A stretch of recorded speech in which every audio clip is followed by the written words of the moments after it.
Irmãos, uma vez mais, a paz do Senhor Jesus. Você está no canal A Luz da Bíblia, Daniel Silva. Nós estamos no terceiro tópico da lição de número 7. Nós já trabalhamos em dois tópicos separadamente, em menos tempo. Tínhamos uma proposta que até então não conseguimos adaptar a ela, que era os 20 minutos. Então a gente conseguiu 35 minutos de aula de cada tópico, e nós queremos finalizar agora o terceiro tópico da lição de número 7, que tem como título A Bíblia Transforma as Pessoas. E nós vamos tratar agora o que tem por título, o tópico de número 3, A Bíblia nos torna humildes. Mas para entender como ela nos torna humildes, a proposta que nos é feita aqui é combater e saber o que é o contrário dessa humildade, que nós chamamos de soberba. Então, a soberba é uma realidade existente na vida do ser humano sem Deus, e até mesmo aqueles que se convertem, eles estão em processo, estão sendo trabalhados para que não sejam soberbos, mas sim sejam humildes perante Deus. Não sejam orgulhosos, mas sejam humildes diante de Deus, transformado por Deus, e isso com certeza será refletido, vamos entender assim, na nossa vida, no relacionamento com as pessoas. Amém? Vamos lá para a leitura, explanação. O número 1 do tópico 3 vai dizer: Deus aborrece a soberba. Deus odeia, Deus detesta o sentimento, a atitude de soberba. A Escritura, que é a própria Bíblia, declara que Deus resiste aos soberbos, dá, porém, graça aos humildes. Essa referência vai estar no livro de Tiago, capítulo 4, versículo 6. Isso indica que Deus abomina os arrogantes que confiam na sabedoria mundana. Nós estamos falando da Bíblia e nós estamos falando daquilo que se opõe à palavra de Deus, naquilo que precisa ser mudado para que a gente chegue à conclusão de que realmente a Bíblia transforma a vida das pessoas. Ou seja, chegar a esse ponto não depende da Bíblia, depende de como a pessoa absorve a palavra de Deus na sua vida e os valores espirituais. Continuando, isso indica que Deus abomina os arrogantes que confiam na sabedoria mundana e rejeita os preceitos divinos. Por isso, Tiago exorta: sujeitai-vos, pois, a Deus. E ainda, humilhai-vos perante o Senhor. As expressões sujeitar e humilhar querem dizer obedecer ao Todo-Poderoso. Quando nos achegamos a Deus, Ele se achega a nós. Tiago 4:8. Chegai-vos, pois, a Deus, e Ele chegará a vós. Ele se chega a nós. Ele nos liberta da sabedoria terrena, animal e diabólica. Então a libertação é algo necessário, E uma das piores coisas deve ter uma lista de coisas, que prendem as pessoas. Uma delas é o sentimento de orgulho, altivez, grandeza, tá? E nos liberta da sabedoria animal, terrena e diabólica, e nos agracia com a verdadeira sabedoria que vem do alto. Então grava isso: existe uma sabedoria que é de Deus, que tem Deus como autor e que oriunda, a origem dela é o próprio Deus. Então, em contraponto à sabedoria que vem de Deus, existe também a sabedoria terrena, animal e diabólica. Existe isso, tá? É o que a Bíblia nos faz entender. Continuando a leitura, em vista disso, a bênção plena de Deus concedida aos humildes que são transformados pela palavra do Altíssimo. Em contraponto ao prejuízo que a sabedoria terrena, animal e diabólica ela provoca, aos que se deixam ser transformados pela palavra de Deus, ela traz graça, bondade, ela traz uma vida cheia de resultados bons, mediante a humildade que brota primeiro do coração de Deus. Para entender de forma panorâmica e um pouco mais detalhada esse sentimento de soberba, eu vou recorrer aqui ao próprio material que está separado aqui. Eu deixei em destaque, eu vou tentar ler explicando, porque nós estamos falando de soberba, orgulho, presunção e o que está em torno disso. Deixa eu ler para nós aqui. Dentre essas ações, nas Escrituras, a soberba da vida refere-se tanto à atitude interior quanto à vanglória exterior. Então, a soberba ela não está só na manifestação estereótipa de uma ação, mas muitas vezes arraigada dentro do coração, que é o lugar que nasce primeiro. Continuando, refere-se tanto à atitude interior quanto à vanglória exterior. É uma obsessão pela condição ou pelas posses de uma pessoa, diz respeito ao sentimento de superioridade em relação ao próximo, conceito exagerado de si mesmo, né? Eu sou melhor, eu faço, eu aconteço. Presunção por estar acima do seu próximo, seja pela intelectualidade, seja pela condição social, aparência ou frivolidade de caráter. Então, se sente pela condição social, intelectualidade, tudo isso se sente maior, melhor. E isso não é de Deus. Nós não estamos condenando aqui o fato de ter e obter conhecimento no nível saudável. Isso é de Deus. E uma pessoa que galga uma posição, ela merece reconhecimento. Tá? Mas nós estamos falando a maneira com que se é usado a posição social, o status social, o conhecimento que se obtém, os talentos que o próprio Deus nos deu, né? Como é usado isso nunca foi nos dado para colocar o outro em nível de medida inferior. Ao contrário, quem tem uma posição, quem tem intelectualidade, quem tem, principalmente voltado para aqueles que servem a Deus na obra de Deus, ele deve usar isso para glorificar o nome de Jesus e ajudar outras pessoas que estão em uma condição inferior, né? Ter ou estar em posição não nos faz melhores. O que nos faz melhores é nos humilharmos diante de Deus e tendo Cristo como exemplo, que é o que a gente vai ver lá no número 3 do tópico 3. Continuando aqui para a gente ter uma panorâmica sobre esse mal chamado soberba, né? Esse pecado. Destaca que a soberba da vida é a conduta da mente vaidosa que almeja toda grandeza e pompa e uma vida de honra e de aplausos. As pessoas soberbas se portam com arrogância e buscam a exaltação por meio das riquezas, obtenção de títulos e outros meios que possam alimentar o seu próprio ego. Alimenta o próprio ego. Repetindo, o problema não é ter, o problema é usar isso para pisar naqueles a qual também foram feituras de Deus, no nosso próprio irmão. Pisar nele, isso é soberba, né?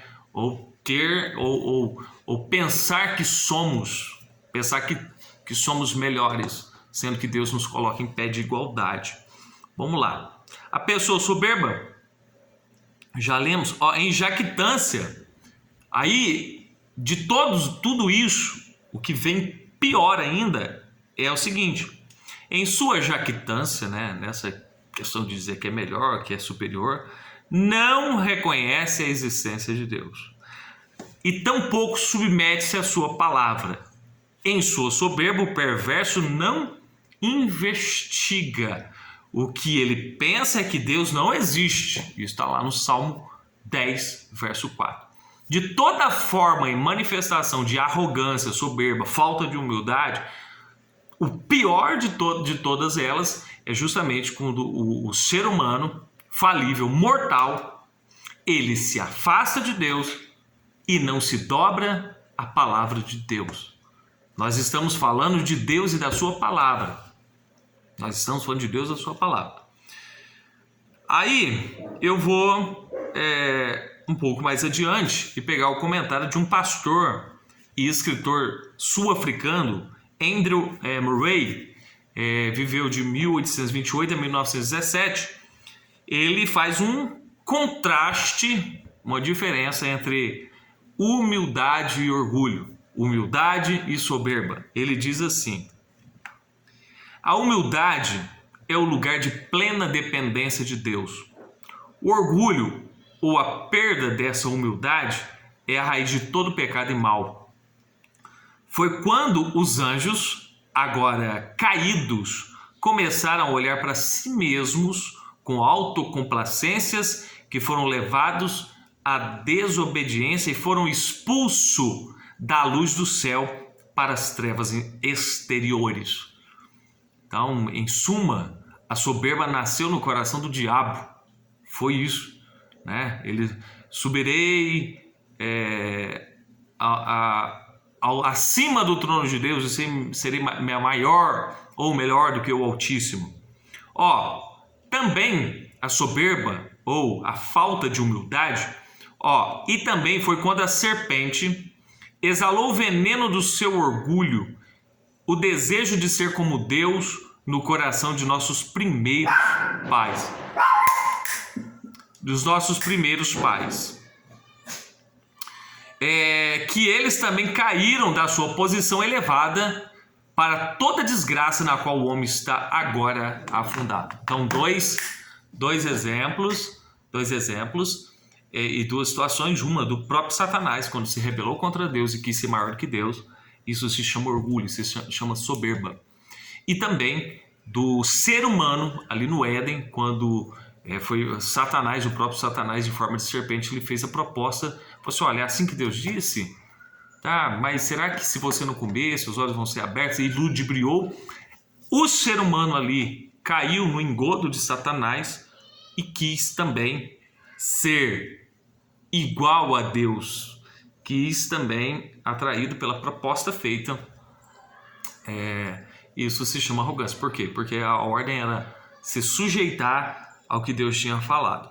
Então, eu quero fechar o tópico de número 1, lendo as referências, porque nós tecemos comentários, mas a nossa base sólida maior é a Bíblia Sagrada. Mesmo que eu não explicasse nada para nós aqui, né? Mas se eu simplesmente lesse a Bíblia Sagrada, ela tem poder suficiente e autoridade maior, né? Ela é suficiente. Então, por isso que a gente sempre recorre à base bíblica. Em nome do que e com base em que nós estamos falando tudo isso. Aí nós falamos sobre Deus dá graça aos humildes. Nós vamos ver também lá em Tiago 4,7, sujeitai-vos, pois, a Deus. Sujeitar, dar o governo a ele, humilhar. Resistir ao diabo, ele fugirá de vós. Essa referência está em 4,7. Lá em 4,10 de Tiago vai dizer: humilhai-vos perante o Senhor e ele vos exaltará. E também Tiago 4,8, chegai-vos, pois, a Deus, e ele chegará a vós. Limpai as mãos, pecadores, e vós de duplo ânimo purificai o coração. Ainda uma das referências, Tiago 3,15, diz assim: essa não é a sabedoria que vem do alto, né? Como nós falamos que existe sabedoria e sabedoria, essa não é a sabedoria que vem do alto, mas é terrena, animal e diabólica. Que não haja em nosso coração espaço para esse tipo de sabedoria.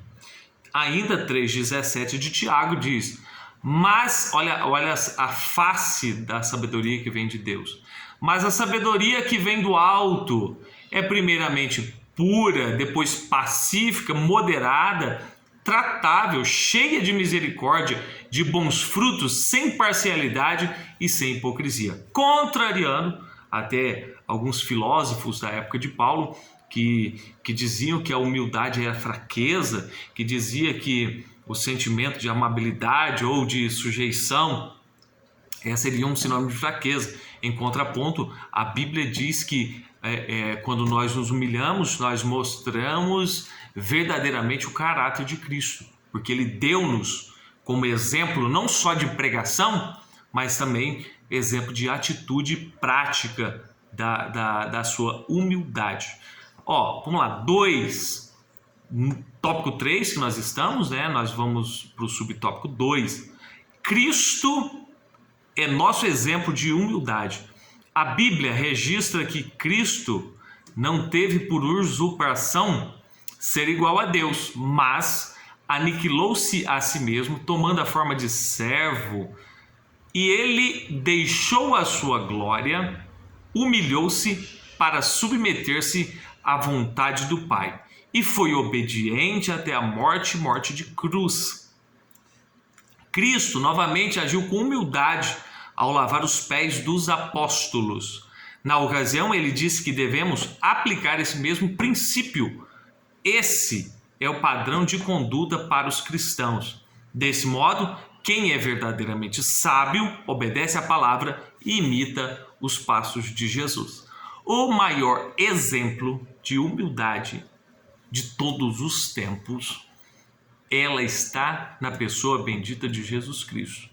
Essa referência, nós até citamos ela na aula passada, essa referência, olha aqui, de sorte que haja o mesmo sentimento que houve também em Cristo Jesus. Então, Paulo aconselha os cristãos em Filipenses a viverem e a terem dentro da sua alma, um sentimento que também houve em Cristo Jesus. E qual foi o sentimento?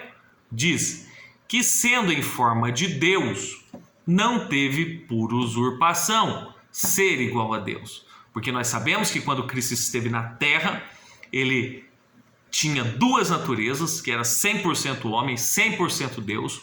Uma natureza não anulava a outra natureza de forma alguma, mas ele não quis se igualar a Deus, o Pai.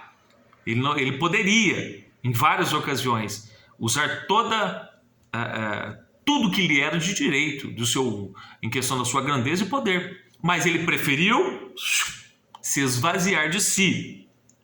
Continuando, olha, mas fez a si mesmo de nenhuma reputação, tomando a forma de servo, fazendo-se semelhante aos homens. Ele foi tão humilde que ele se rebaixou ao nível humano, se tornou um homem, verdadeiramente encarnou, foi um homem, sendo que ele, dono de toda a glória, dono de toda a adoração que lhe era devida. Continuando aqui o raciocínio, e aí humilhou-se a si mesmo, sendo obediente até a morte de cruz. Por isso também Deus o exaltou sobremaneira ou soberanamente, que lhe deu um nome que está sobre todo nome, para que ao nome de Jesus se dobre todo o joelho dos que estão nos céus, na terra e debaixo da terra, e toda língua confesse que Jesus Cristo é o Senhor, para a glória de Deus Pai. Então, dentre todos os exemplos, não existe exemplo maior de humildade do que o próprio Cristo. Sendo Deus, não teve como usurpação, falou, não, eu reivindico isso. Né? Ele se humilhou, se transformou no homem, foi servo, obediente, caminhou para a cruz, cumpriu a sua missão. E hoje ele nos dá condições de sermos, além de sermos salvos, e de servirmos a Ele em alegria, em humildade e com a nossa vida mudada. A Bíblia diz também que o próprio Cristo, ele reagiu com humildade ao lavar os pés dos apóstolos. Então ele reagiu com humildade. Essa referência está em 13:14. Olha, então o que ocorreu? Jesus, em uma sala, ele cingiu os lombos com uma toalha, pegou uma bacia, um recipiente de água, desceu até o chão, colocou no chão e começou de um a lavar os pés dos apóstolos ou dos discípulos. Então, por que ele fez aquilo? Porque Jesus não só pregava a humildade, mas ele vivia a humildade. Então, em muitos dos seus discursos, ele pregava a humildade, ele falava contra a soberba, em contraponto à humildade. Ele mesmo se autotitulou humilde, manso e humilde de coração. Ele se dizia manso e humilde de coração e verdadeiramente o é. E aí veio uma situação que ele colocou isso em prática. E quando ele colocou isso em prática, ele estava quebrando o pensamento de muitos discípulos que estavam ali, que pensavam que Jesus ele estava numa posição superior, intocável, e que eles também seriam assim. Não. Jesus vai, se abaixa, e depois que ele faz esse procedimento, lava os pés do apóstolo, Pedro recusa, Jesus o faz entender as motivações. Depois disso ele diz: ora, se eu, o Senhor e mestre, vos lavei os pés, vós deveis também lavar os pés uns dos outros. Não é mandamento para lavar os pés, é ter a mesma atitude de humildade. A ênfase é essa, a atitude que Jesus teve em se posicionar abaixo. Isso não lhe tirou poder, isso não lhe tirou autoridade, isso não tirou dele a sua missão. Ao contrário, não, ele ganhou mais respeito por isso, né? Porque muitas vezes a gente se preocupa, se eu tiver uma atitude tal como, vão querer me rebaixar e eu vou perder a minha autonomia, né? Claro que tudo tem que ser feito com sabedoria, né? Com sabedoria e de acordo com a ocasião, o momento certo e avaliando com quem você faz isso, mas você tem que muitas vezes descer um pouquinho. Isso não vai tirar de você o que você já tem por natureza. Vamos lá? E aí, porque eu vos dei o exemplo para que, como eu vos fiz, façai vós também. Na verdade, vos digo que não é o servo maior do que o seu senhor, nem o enviado maior do que aquele que o enviou. Se sabeis estas coisas, bem-aventurados sois se fizerdes. Sabendo disso, vocês serão muito felizes se colocarem em prática. Ou seja, nós estamos sendo aconselhados aqui pela palavra de Deus a sermos humildes, a nos humilharmos perante o Senhor, a nos humilharmos muitas vezes perante o nosso próximo, né? E nem todas as condições muitas vezes serão favoráveis para nós, mas o caráter de Cristo, de um seguidor de Jesus, precisa ser manifesto justamente em momentos difíceis, em ocasiões inoportunas, que muitas vezes nós revelamos o caráter do Cristo que habita em nós. Tendo tecido esse comentário que está no número 2 do tópico 3, vamos lá. Este é o padrão de conduta para os cristãos. Desse modo, quem é verdadeiramente sábio obedece à palavra e imita os passos de Jesus. Nós temos como referência 1 de Pedro 2, verso 21. Porque para isto sois chamados, pois também Cristo padeceu por nós, deixando-nos o exemplo para que sigais as suas pisadas. Você é cristão? Cristão se identifica com Cristo. Cristão deve ter o comportamento de Cristo. E a 1 Pedro 2,21 diz assim: siga as suas pisadas, siga os seus exemplos, né? Então que Deus nos dê humildade ao coração para jamais rejeitarmos a sua palavra, para jamais vivermos acima de um sentimento, né, arrogante que primeiro nasceu no coração de Satanás, mas que a gente possa nos humilhar, porque o próprio Deus, ele garante na sua palavra que nos exalta, né? Não é um lugar de pompa, mas ele nos faz andar de cabeça erguida e com a vida em paz e na posição que ele deseja. A humildade é uma virtude cristã. Nós estamos no 3 do 3, partindo já para o término. A humildade é uma virtude cristã. Cristo ensinou que para entrar no reino dos céus as pessoas têm que se portar com humildade. 18:4. Portanto, aquele que se tornar humilde como este menino, esse é o maior no reino dos céus. Recomendação de Jesus. Nós vamos ver, assim somente a genuína conversão é capaz de modificar a nossa forma pecaminosa. Vamos lá, 1 de Coríntios 6, do 9 ao 11. Vamos falar da pecaminosidade e da humilhação perante Deus e a sua palavra, que pode trazer uma transformação de vida em nós. Não sabeis que os injustos não hão de herdar o reino de Deus? Não erreis, nem os fornicadores, nem os idólatras, nem os adúlteros, nem os efeminados, nem os sodomitas, nem os ladrões, nem os avarentos, nem os bêbados, nem os maldizentes, nem os roubadores herdarão o reino de Deus. E é o que alguns têm sido. Alguns têm sido. Paulo declara, essa lista de pecadores, alguns têm sido.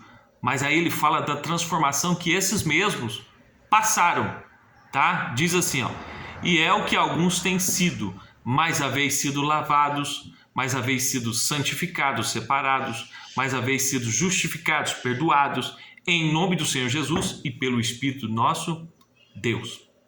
Então ele está dizendo do antes e do depois, e que isso só é possível mediante o poder restaurador, o poder, vamos dizer assim, renovador, o poder do novo nascimento que é nos concedido pela palavra de Deus através de Jesus Cristo. Continuando nessa direção, Paulo faz apelo para que os salvos andem como digno da vocação com que fostes chamados. Efésios 4:1, andem como dignos da vocação com que fostes chamados. Você foi chamado por Cristo, em Cristo. Nós estamos falando de cristianismo, de Bíblia. Dentro desse pacote do cristianismo, você foi chamado para viver como? E eu estou falando cristianismo, não estou falando religião aqui. Estou falando o cristianismo bíblico, tá? Enfatiza a necessidade e a prática da humildade. Efésios 4:2, deixa eu localizar aqui, rogo-vos, pois eu preso o Senhor, que andeis como é digno da vocação com que foste chamados. A outra referência que eu disse, ser humilde significa comportar-se com modéstia e reconhecer as próprias fraquezas. Lá, 15:5. Eu sou a videira e vós as varas. Quem está em mim, eu nele, está muito fruto, porque sem mim, sem Deus, sem Jesus, nada podereis fazer. Sem mim, nada podereis fazer. Então, que a gente admita o mais rápido possível que nós não teremos prosperidade, sucesso, nada nessa vida de que possa galgar resultados fixos e reais, a não ser através da pessoa de Jesus Cristo. E humilhando diante de Jesus, nós estamos nos humilhando perante a sua palavra também. Todavia, ninguém recebe virtude alguma se não for transformado pelo Espírito Santo. Gálatas 5:16. Em Gálatas 5:16 diz assim: digo, porém, andai em espírito, com letra maiúscula, e não cumprireis a concupiscência da carne. Se eu andar em espírito, com letra maiúscula, no Espírito de Deus, pela sua palavra, oração, busca, entrega, negar-se a si mesmo, sim, aí sim eu terei autoridade para não cumprir os desejos desenfreados da carne e, em destaque, a soberba. Nós não deixaremos assim a soberba, o orgulho, a altivez dominar o nosso coração.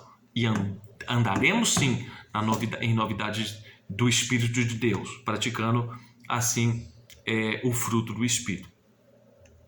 Ou seja, quer dizer que uma pessoa que não foi purificada pela palavra de Deus não pode ser verdadeiramente humilde. E nós vamos ver essa referência para depois partir para a conclusão. Efésios 5:26, para santificar, purificando com a lavagem da água pela palavra. Então a palavra de Deus tem esse poder de purificação. A palavra de Deus tem esse poder de nos levar a Cristo, de alumiar os nossos olhos, e o Espírito contido nessa palavra, o Espírito Santo tem poder de nos convencer e nos trazer a Cristo. Para santificar, purificando com a lavagem da água pela palavra, para apresentar a si mesmo igreja gloriosa, sem mácula, nem ruga, nem coisa semelhante, mas santa e repreensível. Então só Deus, através da sua palavra, através da limpeza que Ele faz em nós pela sua palavra, pela purificação que Ele faz em nós pela sua palavra, nos dá condições de sermos santos, separados e irrepreensíveis diante de Deus. Partindo para a conclusão, nós vamos dizer assim na conclusão. Essa conclusão ela é do todo aqui, da lição de número 7, referente aos 3 tópicos. Então é um abreviado aqui, uma síntese. Nós vamos resumir a conclusão, peraí, deixa eu ler antes a síntese do tópico 3, a sinopse do tópico 3 diz assim: Deus resiste aos soberbos e concede a verdadeira sabedoria aos humildes que são transformados pela sua palavra. E a conclusão vai dizer-nos assim: o Altíssimo não tolera a soberba humana, nem a rejeição à revelação divina, que é a sua palavra. Os israelitas se rebelaram contra ela e sucumbiram no deserto. A palavra de Deus examina os segredos humanos, os humildes que se sujeitam a Deus e a sua palavra são transformados e agraciados com a plenitude das bênçãos divinas. Que seja assim nas nossas vidas. Fazendo aqui um resumo, da lição de número 7, lembrando que essa é a terceira parte da lição de número 7, nós resolvemos assim estudar ela por etapa, pelo menos dessa vez, e vamos estudar como que vai ser em outras ocasiões. Então aqui a proposta que nós atingimos, destacamos que a palavra de Deus é viva e eficaz, que ela serve de cobrança, assim como no passado serviu ao povo de Israel. Ela serve de cobrança e também de execução sobre as nossas vidas. Elucidamos que a Bíblia anula os conselhos do mundo. Nós trouxemos aí, abordamos parte de algumas crenças, que tentam ir contra a palavra de Deus, marxismo, vamos dizer assim, a descrença, o ateísmo, dentre outros, e anula os conselhos do mundo. Expõe o tópico 3 que nós estudamos hoje, expor que a Bíblia nos proporciona humildade. Você quer um exemplo de humildade? Olhe para Jesus. Os homens falham, eu falho, nós falhamos, os pastores falham, os líderes religiosos falham, mas uma pessoa que não falha e que é a própria palavra falando aos nossos corações, essa pessoa nós exaltamos ela e humilhamos a nós mesmos, porque Ele é capaz, sim, de transformar a nossa vida e nos fazer andar em humildade. Ele é o exemplo perfeito para você seguir. Siga Jesus. Que Deus abençoe você uma vez mais, em nome de Jesus Cristo, e até a próxima aula.